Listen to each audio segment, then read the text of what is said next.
नमस्कार। आप देख रहे हैं संतोष पाठक ऑफिशियल यूट्यूब मंच। आपका स्वागत और अभिनंदन। हमारे साथ हैं संतोष जी। स्वागत और अभिनंदन। बहुत-बहुत धन्यवाद शिव जी और तमाम दर्शकों को भी नमस्कार। अगले कुछ मिनट हमारे साथ बने रहिए।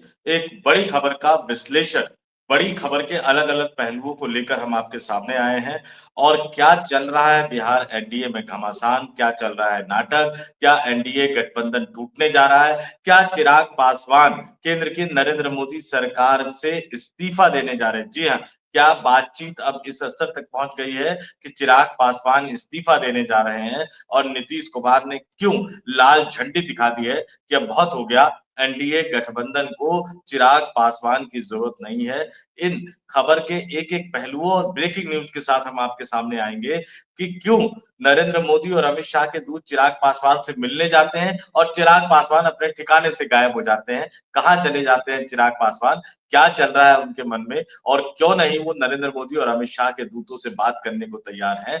इसको लेकर बड़ी खबर और इस बड़ी खबर के हर पहलू को हम इस चर्चा में आपके सामने रखेंगे। अगले कुछ मिनट तक हमारे साथ जुड़े रहिएगा, हमारे साथ बने रहिएगा। जी शिव जी।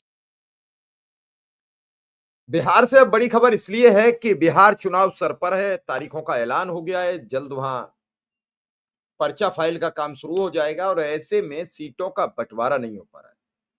बंटवारा किसी चीज का हो कभी बिगड़ सकती है। बंटवारे के समय सबके रुख और मिजाज बदले बदले होते हैं। यही बात देखने को आ रही है कि चिराग पासवान ने देर रात ऐलान कर दिया, संगठन की बैठक बुला ली है। शायद बैठक चल रही होगी और बैठक का क्या निर्णय आएगा, बैठक में क्या हुआ, ये सब चीजें हम आपको बताएंगे। लेकिन सवाल यह है कि मोदी के हनुमान रूठे क्यों? क्या मोदी के हनुमान नीतीश की लंका जलाएंगे या फिर खामोश होकर बैठ जाएंगे? पिछले चुनाव में भी उन्होंने नीतीश की तो लंका जला दी थी। वो तो भाजपा को अच्छी सीटें आ गई और गठबंधन की सरकार बन गई, वरना पिछले बार भी स्थिति ऐसी बनी थी कि त्रिशंकु बन जाएगी। हालांकि अगर चिराग पासवान की पार्टी को मिल भी जाती 20 सीटें तो भी नीतीश की सरकार बन जाती। लेकिन इस बार क्या रहेगा? उधर प्रशांत किशोर ने भी साफ स्थिति नहीं की, चिराग के साथ आएंगे कि नहीं आएंगे, उन्होंने भी मना कर दिया है। तेजस्वी ने बीच में बात की थी, लेकिन चिराग के बदले मिजाज को देखकर वहां भी बात नहीं बनेगी, क्योंकि वहां चाचा ऑलरेडी घुसे पड़े हैं। चाचा ने भी उनके ने ऐलान कर दिया है कि जहां जहां चिराग लड़ेंगे, इंडिया गठबंधन के बाद जो सीटें बचेंगी वहां हम अपना उम्मीदवार खड़ा करेंगे, भले ही निर्दलीय उम्मीदवार को हम वहां समर्थन दें। तो ये सब चीजें चिराग के डिसफेवर में जाती दिख रही हैं और इसी से घबरा कर भारतीय जनता पार्टी हो या फिर नीतीश कुमार हो, उनसे अपना कहते नहीं वो पिंड छुड़ाना चाह रहे हैं, उनसे अपना दामन छुड़ाना चाह रहे हैं, उनसे दूरियां बनाना चाह रहे हैं कि तुम किसी काम के नहीं हो बेटे, अब तुम्हारी हमें जरूरत नहीं है, अब हम चाहते हैं कि हम कुछ अलग करें। संतोष जी, क्या है पूरा मामला? क्या खबर है आपके पास? बता दीजिए जल्दी से दर्शकों। देखिए, बड़ी दिलचस्प चीज़ें हो रही हैं कि चिराग पासवान इतनी हिम्मत दिखा कहाँ से रहे? अमित शाह और नरेंद्र मोदी के दूत पटना पहुंचते हैं तो चिराग पासवान पटना से दिल्ली आ जाते हैं। दिल्ली आकर मुलाकात करने की कोशिश करते हैं तो चिराग पासवान पटना चले जाते हैं और फिर पटना में बातचीत की बातें निकलकर सामने आती तो फिर वो दिल्ली आ जाते हैं और अब हालत ये है कि चिराग पासवान के साथ बातचीत करने के लिए अमित शाह ने अपने डिप्टी यानी जो गृह मंत्रालय में उनके जो राज्य मंत्री हैं, जो बिहार से ही लोकसभा सांसद है, उनको लगाया है, यानी नित्यानंद राय को लगाया है। और अब नित्यानंद राय जो कि केंद्रीय गृह राज्य मंत्री है, अमित शाह के मंत्रालय में भी डिप्टी है, बिहार बीजेपी के प्रदेश अध्यक्ष रह चुके हैं। नित्यानंद राय चिराग पासवान के घर मुलाकात करने के लिए पहुंचते हैं। उधर चिराग पासवान को खबर लगती है कि नित्यानंद राय आने वाले हैं, तो पहले ही वो अपने घर से निकल जाते हैं और वो कहाँ पहुंच जाते हैं? मंत्रालय पहुंच जाते हैं। जब उनसे पूछा जाता है कि भाई सीट शेयरिंग को लेकर बातचीत, पटना में आप नहीं है, पटना से आप दिल्ली आ गए और बड़ी विडंबना देखिए कि उन्होंने इमरजेंसी मीटिंग तो बुलाई, लेकिन इमरजेंसी मीटिंग पटना में बुलाई और कल देर शाम को वो खुद ही पटना से दिल्ली आ गए। तो उनकी पार्टी की इमरजेंसी मीटिंग राष्ट्रीय अध्यक्ष के बिना हो रही है और आज जब नित्यानंद राय उनसे मुलाकात करने पहुंचे, तो वो उनसे मुलाकात करने की बजाय मंत्रालय चले गए और जब उनसे पूछा गया, तो उन्होंने कहा कि भाई बातचीत तो जारी है, सीट को लेकर बातचीत तो जारी है, लेकिन मैं मंत्री भी हूँ और बतौर मंत्री मेरी जिम्मेदारी है तो मैं मंत्रालय का कामकाज करने आ गया। वो अलग बात है कि पता नहीं मंत्रालय का कामकाज वो करने गए हैं या मंत्रालय से सारा कागज पत्थर जो है, जो चिट्ठा होता है विदाई से पहले सब सहेज दिया जाता है ना, कहीं ऐसा तो नहीं कि वो इकट्ठा करने गए हों या वो हटाने गए हों कि नहीं बीजेपी के हाथ कुछ लग ना जाए। क्या करने मंत्रालय गए हैं पता नहीं। लेकिन नित्यानंद राय यानी अमित शाह के जो दूत है, वो चिराग पासवान के घर पहुंचे हैं और फिलहाल चिराग पासवान जब हम रिकॉर्ड कर रहे हैं, तो फिलहाल वो चिराग पासवान की माताजी से बात कर रहे हैं, स्वर्गीय रामविलास पासवान की दूसरी पत्नी से बात कर रहे हैं। अब राजनीति के मैदान में चिराग पासवान के साथ उनकी माताजी हर जगह नजर आती है, पटना में भी नजर आई जब पार्टी कार्यालय में स्वर्गीय रामविलास पासवान को श्रद्धांजलि अर्पित की जा रही थी, उस समय भी पटना के कार्यालय में वो मौजूद थी। लेकिन ये तमाम चीजें आपको क्या बता रही है? मैं दर्शकों से कहूँगा कि जरा सीक्वेंस समझिए, पिछले 2-3 दिनों में क्या हुआ? केंद्रीय मंत्री धर्मेंद्र प्रधान दिल्ली से पटना पहुंचे हैं। पटना जाकर वो मुलाकात करते हैं उपेंद्र कुशवाहा से, जीतन राम मांझी से, जनता दल यूनाइटेड के नेताओं से और चिराग पासवान को फोन मिलाते हैं। चिराग पासवान फोन नहीं उठाते, वो दिल्ली आ जाते हैं। फिर धर्मेंद्र प्रधान दिल्ली पहुंचते हैं और उनके पड़ोस में जो रहते हैं बीजेपी के प्रभारी विनोद तावड़े, उनके घर पहुंच जाते हैं। मंगल पांडे को बुला लिया जाता है। तीनों नेता चिराग पासवान के घर दबक जाते हैं। चिराग पासवान घर पे होते हैं तो मुलाकात होती है। लेकिन चिराग पासवान कह देते हैं कि भाई साहब आप तो बिहार के प्रदेश चुनाव प्रभारी हैं। ये बिहार के भारतीय जनता पार्टी के प्रभारी हैं और ये जो है नीतीश सरकार में मंत्री हैं, बीजेपी के पूर्व अध्यक्ष रह चुके हैं। मैं तो अपनी पार्टी का राष्ट्रीय अध्यक्ष हूँ। तो अगर सीट बंटवारे की बात होगी तो प्रोटोकॉल के तहत बात होनी चाहिए। उसके बाद लोजपा ने पहली बार अपने इतिहास में उन्होंने बिहार प्रदेश का चुनाव प्रभारी बना दिया अपने जीजाजी और लोकसभा के सांसद अरुण भारती को और सह प्रभारी जो बिहार के लोजपा के अध्यक्ष है, उनको बना दिया। अब उसके बाद चिराग पासवान लगातार ये कह रहे हैं कि आप अब प्रभारी के स्तर पे बात कीजिए। उसके बाद वो स्वर्गीय रामविलास पासवान की पुण्यतिथि में के कार्यक्रम में शामिल होने के लिए पटना पहुंच गए। कल देर शाम ये खबर आई कि आज लोजपा ने अपनी आपातकालीन बैठक बुलाई है, लेकिन कल जैसे ही भारतीय जनता पार्टी के नेताओं ने पटना में उनको अप्रोच करना शुरू किया, वो दिल्ली आने लग गए। दिल्ली आने से पहले मंगल पांडे से उनकी मुलाकात हो गई। और देखिए बड़ा दिलचस्प है, यहाँ दिल्ली में मुलाकात हुई धर्मेंद्र प्रधान, विनोद तावड़े, मंगल पांडे से वो भी 40 मिनट तक मुलाकात हुई क्योंकि 40 सीट ही वो चाहते हैं और पटना में भी जो कल देर शाम मंगल पांडे से मुलाकात हुई, वो भी 40 मिनट तक हुई और 40 सीट पर ही चिराग पासवान अड़े हुए हैं और वो कल देर शाम दिल्ली आ जाते हैं। आज अभी नित्यानंद राय उनके आवास पर बैठे हुए और चिराग पासवान मंत्रालय में बैठे हुए हैं। तो आप ये समझ लीजिए कि बीजेपी की हालत क्या हो गई है कि नरेंद्र मोदी और अमित शाह के दूत से चिराग पासवान मिलना तक नहीं चाह रहे हैं। नरेंद्र मोदी और अमित शाह के मंत्री का चिराग पासवान फ़ोन तक नहीं उठा रहे हैं और वो सीधे-सीधे 40 पर अड़े हुए हैं और उधर नीतीश कुमार ने इशारा कर दिया है कि भैया 18-20 से ज़्यादा नहीं, उनको एनडीए गठबंधन में रहना है तो रहे, एनडीए गठबंधन से बाहर जाना है तो जाए। बल्कि कहा तो यहाँ तक जा रहा है कि नीतीश कुमार ने बीजेपी के नेताओं को बता दिया कि कहाँ आप पड़े हुए हैं चिराग पासवान को मनाने के लिए। एक केंद्रीय मंत्री का पद भी आप खामखा खर्च कर रहे हैं। जबकि एनडीए गठबंधन में चिराग पासवान की कोई जगह विधानसभा चुनाव के लिहाज से बनती नहीं है। तो एक तरह से नीतीश की ना है, लेकिन चिराग अभी भी अड़े हुए हैं और इसके पीछे कौन है, इसको लेकर कई तरह के किंतु परंतु लगे हुए हैं। अच्छा, चिराग की बात छोड़िए, चलो अलग कर दो अभी। अभी मांझी भी कूद रहे हैं, वो 15 ग्राम की चर्चा कर रहे हैं, वो 15 गाँव माँग रहे हैं, वो कह रहे हैं कि महाभारत मत करो, देखो भैया 15, 20, 25 गाँव हमें भी दे दो, मतलब 15, 20, 25 सीटें हमें भी दे दो, वरना हम भी महाभारत कर देंगे। उपेंद्र कुशवाहा अब तक कुछ अपने पत्ते नहीं खोल रहे हैं। या तो उनकी डील हो गई है, उनकी बात हो गई है। इधर इंडिया गठबंधन भी अभी फाइनल स्टेज में नहीं है। अब चिराग का अगला कदम क्या आपके हिसाब से दिख रहा है? दिल्ली तो चले आए हैं, लेकिन दिल तो पटना में ही होगा। सीटों में उलझे होंगे, वो बैठे कहीं हो, वो गुड़ा भाग लगा रहे होंगे, कितनी सीटें आएंगी, कितनी टिकट बेच पाएंगे, कितने खरीद पाएंगे, कितने सप्लाई होंगे, कितने संगठन को दे पाएंगे, कितने जीजा, फूफा, मामा, चाचा, ताऊ, भतीजा, मौसा को दे पाएंगे, कितने से पैसे ले पाएंगे, कितने दबंगों को उतार पाएंगे, ताकि पार्टी की दबंगई भी बनी रहे। इन सब चीजों में उलझे होंगे। वो चले जरूर आए, आप कह रहे हो कि देर रात चले आए। पार्टी की इतनी बड़ी बैठक बुलाकर कोई राष्ट्रीय अध्यक्ष अगर दिल्ली कूच करे तो उसमें भी कोई राज होगी, ये कहने का कि भैया बैठक तो बुलाई, लेकिन हम तो आपके सम्मान में फिर मौके से हट गए थे, अगर आप चाहो तो एक मौका आपको दिया है। ये कहते हैं धमकाना, शुद्ध हिंदी में जैसे कहे कि हमने बैठक बुला ली, अब हमने ये कर दिया, हम ये करेंगे, हम वो करेंगे। एक दिन फिर बैठक वाला कहता है कर लो जो कुछ हो जाए। जिस दिन कह दिया भाजपा ने उसी दिन वो अपने उम्मीदवार घोषित कर देंगे। इसके अलावा करेंगे क्या? क्या लगता है आपको? देखिए नीतीश कुमार ने तो इशारा कर दिया कि भाई चिराग पासवान को जो करना है कर ले। बीजेपी को कह दिया है कि काहे पीछे पड़े हुए हो।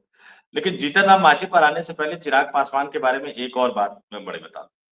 टिकटों को लेकर उन पर कई तरह के आरोप लग रहे हैं, जिसका आपने जिक्र किया। हालाँकि आरोप साबित नहीं हुए, लेकिन प्रशांत किशोर ने भी आरोप लगाए, कई तरह के आरोप लगते हैं, भाई-भतीजावाद का आरोप लगता है। लेकिन उन्होंने जनता दल यूनाइटेड के नेता सोचिए कि जो व्यक्ति नीतीश कुमार से इतनी ज़्यादा राजनीतिक रूप से मतभेद रखता हो, लगातार आलोचना करता हो, उसने नीतीश कुमार के करीबी नेता के बेटी को लोकसभा का टिकट दिया, लोकसभा का सांसद बनाया।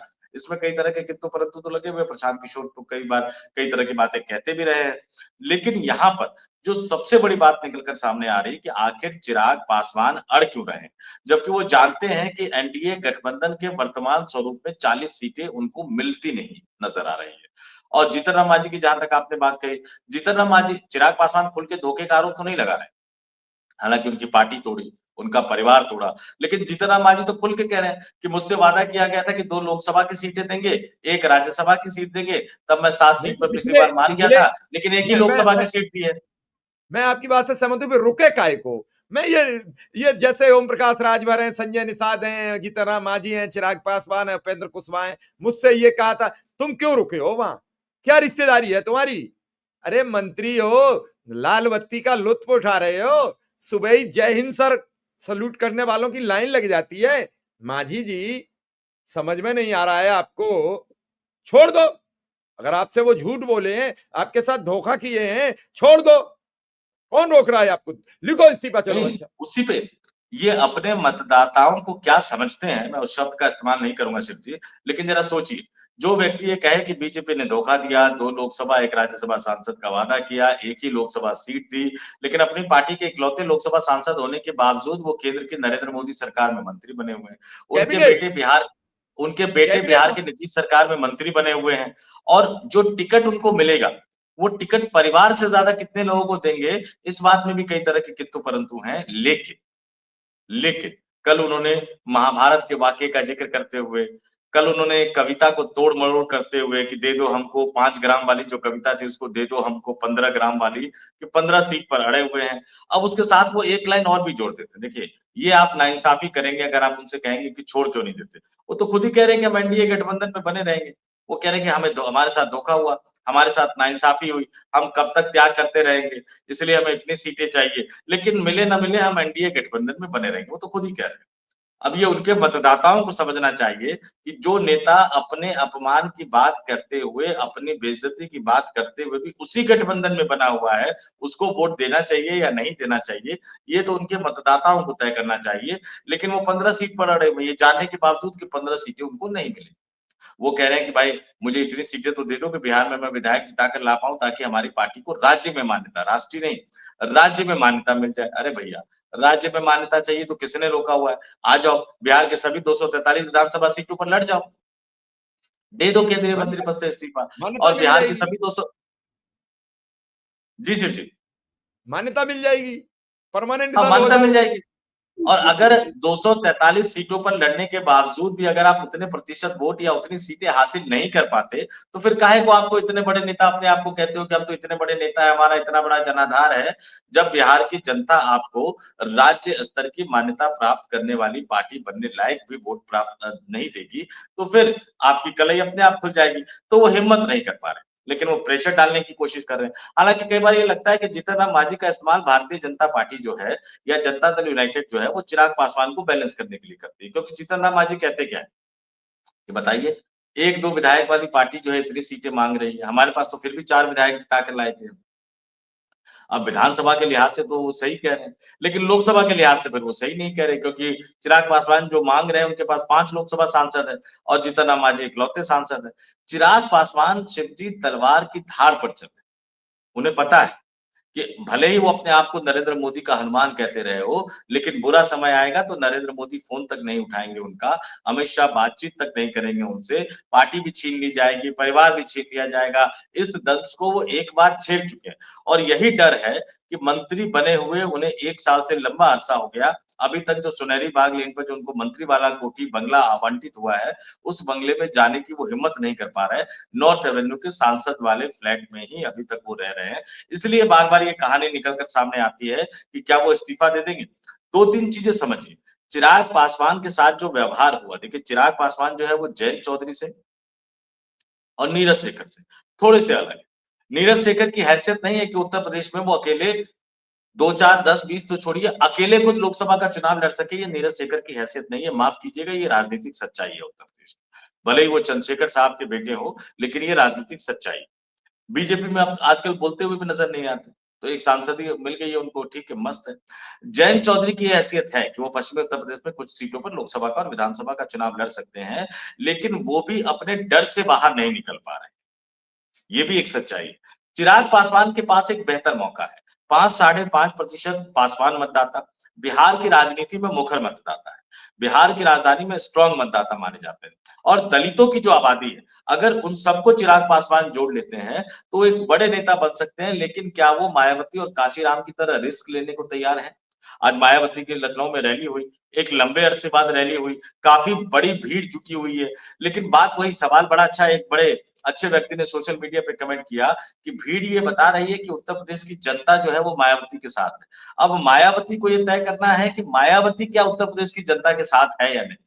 ठीक इसी तरह से चिराग पासवान की बात है कि चिराग पासवान के साथ भीड़ तो है, तो भाई जब भीड़ आपके साथ है तो क्यों 40 सीटों की गुहार लगाने के लिए उतरे हुए हो? उतर जाओ बिहार की सभी 243 विधानसभा सीटों पर और सभी 243 विधानसभा सीटों पर लड़ोगे तो आप चाचा, ताऊ, भाई, भतीजा अपने दूर-दूर के तमाम रिश्तेदारों को एडजस्ट कर दोगे भाई। 60-70 सीटें अपने रिश्तेदारों को दे दोगे आप, सबको एडजस्ट कर दोगे। लेकिन वो करने के लिए हिम्मत चाहिए।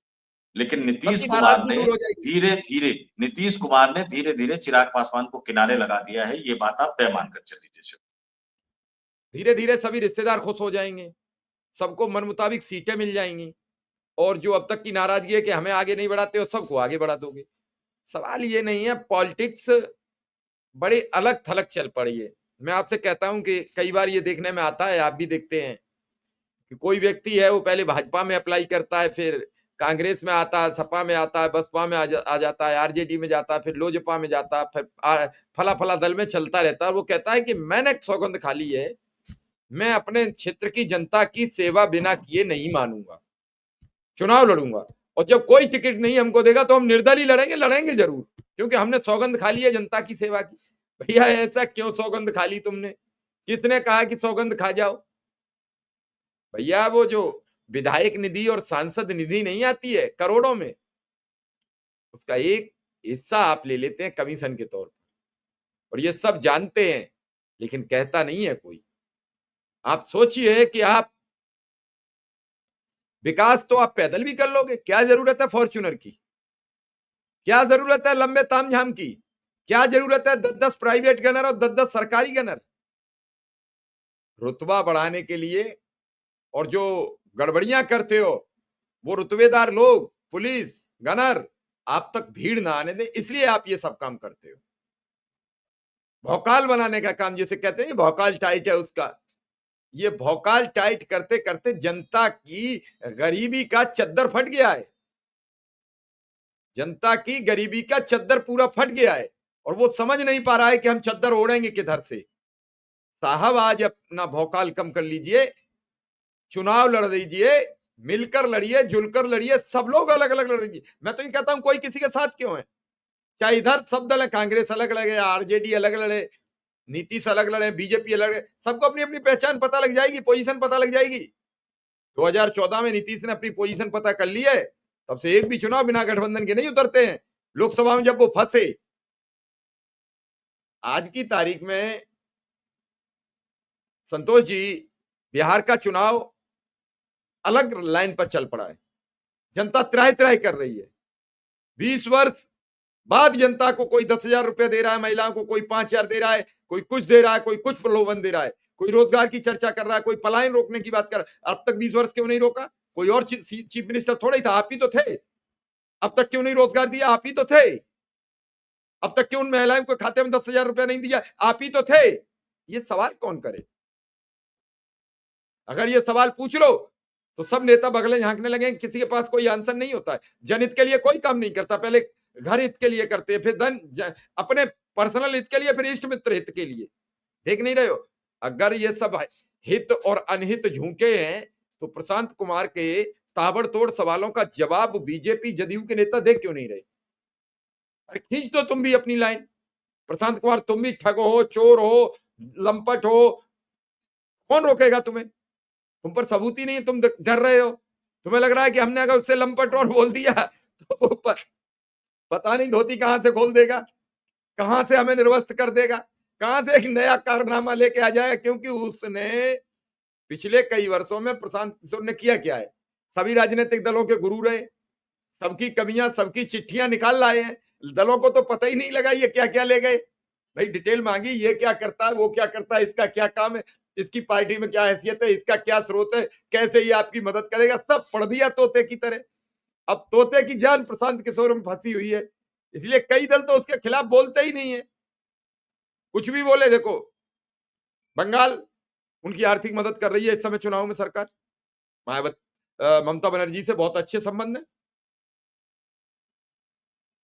जगन रेड्डी, बीजेपी के कई मुख्यमंत्री, तो ऐसा नहीं है। संतोष जी, जब हम कुछ गड़बड़ी करे होते हैं तो हमें अंदर से डर लगा होता है, और हमारे मन में ईमानदारी और शुचिता होती है तो हम निर्भीक होते हैं। जीतन मांझी को अगर इतना ही शौक चर्राया है तो फिर एनडीए में क्यों रहोगे? अरे इस्तीफा दो जब आपकी बात ही नहीं मानी जा रही।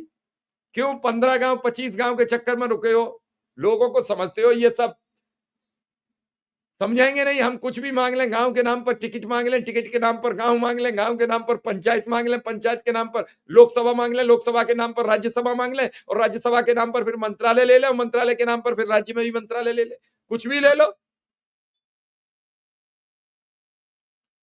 संतोष जी, आज उत्तर प्रदेश में जो भीड़ इकट्ठी हुई है, अगर ये ईमानदारी से वोट कर दे तो सरकार रोक पाएगा को? नहीं रोक पाएगा। लेकिन वोट नहीं होगा, वोट फिर वही 10-12% रह जाएगा। रैली में जाना अलग बात है, वोट करना अलग बात है। रैली में आज जो गया आदमी, वो मायावती से ही लगाव कारण नहीं गया, वो काशीराम जी के साथ भी लगाव से गया है। लेकिन आज क्या काशीराम की बसपा बची है? अगर काशीराम की बसपा बची है तो सत्ता आती। बसपा तो मायावती की रह गई है। तो ये नहीं, कई चीजें एक हैं। बात और सोच रही होगी शिव जी, एक बात और देखिए, जब मायावती ने पूर्ण बहुमत की सरकार बनाई थी 2007, जो बहुजन समाज पार्टी को सही मायनों में बहुजन समाज और सर्व समाज की पार्टी उन्होंने बनाई थी, दलितों के साथ जो ब्राह्मणों का कॉम्बिनेशन हुआ था। और इसमें नो डाउट हमें ये मानना पड़ेगा कि उस समय जो ब्रजेश पाठक, जो आज योगी सरकार में उप मुख्यमंत्री है, बहुजन समाज पार्टी के नेता हुआ करते थे। पूरे उत्तर प्रदेश में दलित और ब्राह्मण को लेकर भाईचारा सम्मेलन किया था, जिसकी एक मानवी थी। और आज भी अगर प्रशासन के स्तर पर देखें तो मायावती के कार्यकाल को लोग बहुत ही अच्छे दिनों के हिसाब से याद करते हैं। लेकिन जैसा कि वो एक वरिष्ठ व्यक्ति का कथन मैंने जिक्र किया कि यूपी की जनता मायावती के साथ है, क्या मायावती यूपी की जनता के साथ है? अब आते हैं बिहार पर। देखिए, जिस तरह से चिराग पासवान तैयारी कर रहे हैं, जिस तरह से नीतीश कुमार ने कहीं न कहीं एक तरह से लाल झंडी दिखा दी। अब या तो चिराग पासवान को 18 से 20 पे मानना पड़ेगा। 1-2 सीटें बीजेपी अपने कोटे से और दे देगी तो दे देगी, और नहीं तो उनके पास कोई विकल्प नहीं है। उनको फिर से अकेले चुनाव लड़ना पड़ेगा। प्रशांत किशोर ने मना कर दिया है गठबंधन के लिए, लेकिन इस बार वो अपने आप को नरेंद्र मोदी का हनुमान बताकर चुनाव नहीं लड़ सकते, क्योंकि अगर वो अकेले चुनाव लड़ेंगे, तो नीतीश कुमार इस बात को इंश्योर करेंगे कि वो नरेंद्र मोदी के मंत्रिमंडल में ना रह सकें। चिराग पासवान इस बात को बखूबी समझते हैं कि इस बार अकेले चुनाव लड़ने का मतलब है मोदी मंत्रिमंडल से उनको इस्तीफा देना पड़ेगा, केंद्रीय मंत्री का पद छोड़ना पड़ेगा। देखते हैं आज देर रात तक घटनाक्रम किस तरफ से बढ़ता है, और उधर एसआईआर पर सुनवाई भी होनी है सुप्रीम कोर्ट में। उस पर भी देखते हैं कि सुप्रीम कोर्ट आज क्या सवाल पूछता है, और आज चुनाव आयोग कौन से नए-नए झांसे वाले शब्दों का प्रयोग करता है देश की सुप्रीम अदालत में। तो आज दिन भर बिहार को लेकर राजनीतिक हलचल तेज रहेगी, और हम भी दर्शकों के सामने इससे जुड़ी खबरें लेकर आते रहेंगे। दर्शकों से अपील, विश्लेषण करते समय जो तथ्य हमने आपके सामने रखे हैं, उससे आप कितने कन्विंस हैं, आपका बिहार की राजनीति को लेकर क्या मानना है, हमें वो कमेंट करके ज़रूर बताएँ, ताकि हम उसी हिसाब से आपके सामने इन बिल्कुल। खबरों को रखते रहें। ऐसा ना हो कि बिहार को लेकर कोई ओवरडोज़ हो जाए। तो दर्शकों से कहेंगे कि और अगर किसी मुद्दे पर भी आप स्टोरी देखना चाहते हैं, तो कमेंट बॉक्स में ज़रूर बताइएगा। हम कोशिश करेंगे कि उस मुद्दे पर भी आपके सामने सही तथ्यों के साथ जानकारी रख सके, आपके सामने परोस सके। जी, शिव जी। चलिए, दर्शकों का भी आभार, धन्यवाद, आपका भी आभार, धन्यवाद। बड़ा महन महन अहम मुद्दा है। इस अहम मुद्दे पर जैसे ही हमें जानकारी मिलेगी, हम आपके समक्ष उपलब्ध रहेंगे। फिलहाल हमें इजाज़त दीजिए। संतोष जी का और दर्शकों का बहुत-बहुत आभार। बहुत-बहुत धन्यवाद। तमाम दर्शकों को नमस्कार और जाते-जाते अपील, वीडियो को अपने पास तक मत रोकिएगा। ज़्यादा से ज़्यादा लोगों तक पहुँचाइए, कमेंट ज़रूर कीजिए। बहुत-बहुत धन्यवाद, नमस्कार, आभार।